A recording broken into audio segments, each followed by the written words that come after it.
Welcome back to our search to find a new minimum spec graphics card for Star Citizen.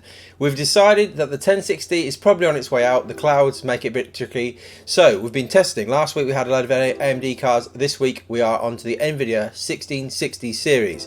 I've got all three. We've got the original 1660. That's got DDR5. Then we've got the 1660 Super.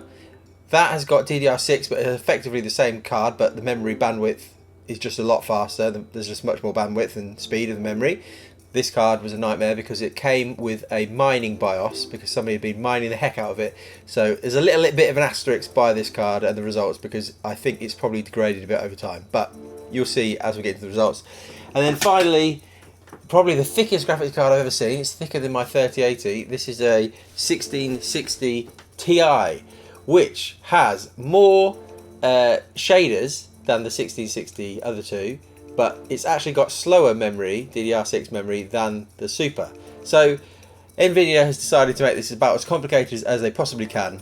But anyway, we've got all that. We're going to see how they perform and see if they can be the next minimum spec graphics card. Let's get into it. So, a quick reminder of the test setup. We've got a 5800X 3D, which basically means everything is GPU bottleneck because that CPU is so fast, it's amazing, changes the game for Star Citizen.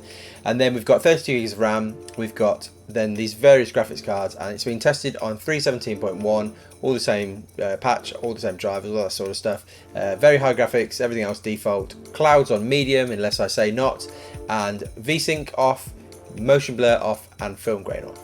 Let's start off in space. You'll see here that these three cards all perform fairly significantly better than the cards from last week, the 1060 and the 5500 XT, 8GB and 4GB. You'll see this is the order that they're meant to be in. 1660 is a bit slower than the Super and the Ti is a bit faster than that. And that will stay consistent, although some of the Super results I think are probably a bit lower than you might want to expect.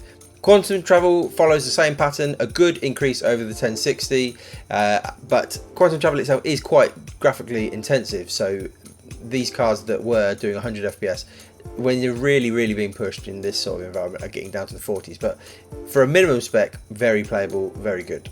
Area 18 is quite an interesting result because the Super is pretty close to the Ti and quite a long way ahead of the 1660.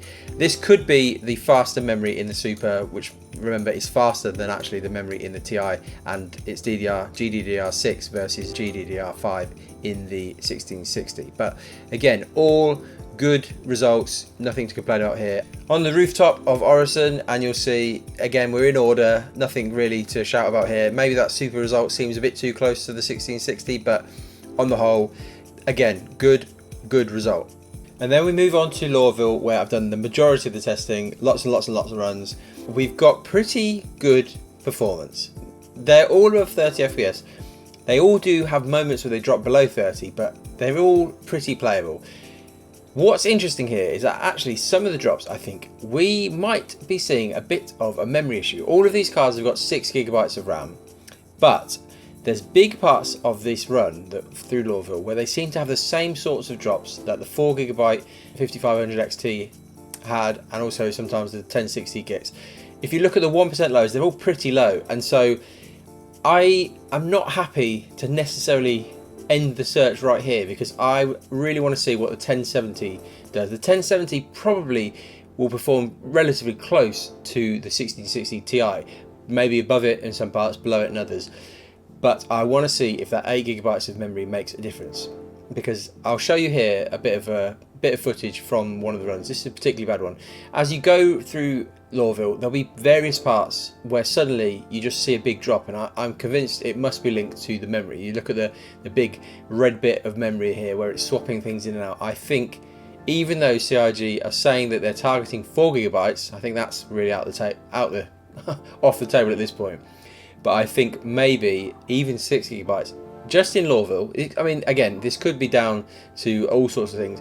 This time it won't be down to PCIe lanes because these cards have all got PCI 3.16, so that won't be the issue. But I just think there's something going on here that might just be specific to Lorville, and actually CIG are looking to rework Lorville, so that might change things a bit. But I think we're in some interesting territory where it'll be really interesting to see what the 1070 can do next time. because yeah, it'll have slower memory, but I wonder if it will have the same drops because it's got more memory. And for anybody who, again, doesn't care about the clouds and wants to turn them off, here are the results from Lorville if you turn the clouds off. So that's the results for today. We're pretty close. I think any three of those, if it wasn't for that memory issue, could be the new minimum spec GPU. The Ti is obviously significantly faster than the 1660, and then the Super's in the middle. But if you have one of those cards, the game, I'd say, is very playable. The parts of the game that I test are kind of worst case scenario. So that bit in Area 18, the rest of Area 18, when you're not looking at that scene particularly, looking at the globe, the rest of Area 18 is quite straightforward to run, and you get some fairly good frames with a good CPU. But I imagine they'll add clouds to Area 18 before too long, and that will probably dip it down again. And then yeah, the Lorville run and the Horizon bit, they're hard parts of the game for the GPU. So other parts of the game, if you're out in space doing some missions, or if you're, I don't know, even doing some combat in space, these cards would be great. And I think any of them. I really want to see how the 1070 does, and then also maybe get a 5600 XT from AMD just to see where that slots in. But I would be tempted to say at this stage that the 1660 straight plain one would be a good starting point for anybody. The tricky thing, yeah, is whether you want to go out and buy a 6GB card if there's already some issues, and maybe as the game develops. I just don't see how CIG are going to stick to their 4GB minimum spec.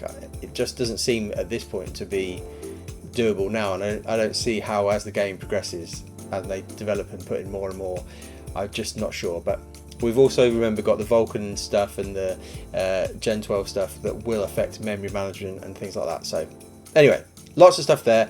I think some really interesting numbers in that one, and we're building up a picture of what graphics cards are good at this sort of lower end range and relatively cheap.